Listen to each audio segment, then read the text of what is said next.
ಸುವರ್ಣ ಕರ್ನಾಟಕ ರಾಜ್ಯೋತ್ಸವ ಪ್ರಯುಕ್ತ ಸರಳ ಸಾಹಿತ್ಯ ಸಾಂಸ್ಕೃತಿಕ ಸಮ್ಮೇಳನ 2025 ಶ್ರೀ ಜಯರಾಮ್ ಹೆಗಡೆ ಇವರಿಗೆ ರಾಜ್ಯೋತ್ಸವ ಪ್ರಶಸ್ತಿ ಪ್ರದಾನ. ಮಾನ್ಯರೇ, ಉತ್ತರ ಕನ್ನಡ ಜಿಲ್ಲೆಯ ಸಿದ್ದಾಪುರ ತಾಲೂಕಿನ ಬಾನ್ಕುಳಿ ಗ್ರಾಮದ ಶ್ರೀ ಪರಮೇಶ್ವರ್ ಹೆಗಡೆ ಮತ್ತು ಭಾಗೀರಥಿ ಹೆಗಡೆ ದಂಪತಿಗಳ ವರಪುತ್ರರಾಗಿ ದಿನಾಂಕ 9/11/1942 ತಾವು ಜನ್ಮ ತಾಳಿದಿರಿ. ಶ್ರೀಮತಿ ರೇವತಿಯವರನ್ನು ವರಿಸಿ 2 ಹೆಣ್ಣು ಮಕ್ಕಳು ಮತ್ತು ಓರ್ವ ಗಂಡು ಮಗುವಿಗೆ ತಂದೆಯಾದ ನಿಮ್ಮದು ಸುಖಿ ಪರಿವಾರ, ಸಂತೃಪ್ತ ಜೀವನ.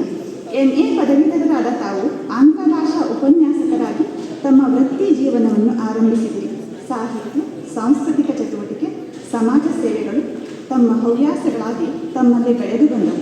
ತಾವು ಪತ್ರಿಕಾ ರಂಗದಲ್ಲಿ ಮುಖ್ಯವಾಗಿ ಜನಮಾಧ್ಯಮ ದಿನಪತ್ರಿಕೆಯ ಸಂಪಾದಕರಾಗಿ ದುಡಿದಿದ್ದೀರಿ. ದೆಹಲಿಯಲ್ಲಿ ನಡೆದ ಸಾಹಿತ್ಯ ಸಮ್ಮೇಳನದಲ್ಲೂ ರಾಜ್ಯವನ್ನು ಪ್ರತಿನಿಧಿಸಿದ್ದೀರಿ. ಬಂಡಾಯ ಸಾಹಿತ್ಯ ಸಂಘಟನೆಯಲ್ಲಿ ತೊಡಗಿ ಜಿಲ್ಲಾ ಸಂಚಾಲಕರಾಗಿ ಸೇವೆ ಸಲ್ಲಿಸಿದ್ದೀರಿ. ಅನೇಕ ಕವಿಗೋಷ್ಠಿಗಳಲ್ಲಿ ಸ್ವರಚಿತ ಕವನ ವಾಚನ ಮಾಡಿರುವಿರಿ. ಟೈಮ್ಸ್ ಆಫ್ ಇಂಡಿಯಾ ವರದಿಗಾರರಾಗಿ ಕಾರ್ಯನಿರ್ವಹಿಸುತ್ತಿದ್ದೀರಿ. ರೈತ ಚಳುವಳಿಯಲ್ಲಿಯೂ ಭಾಗವಹಿಸಿದ್ದೀರಿ.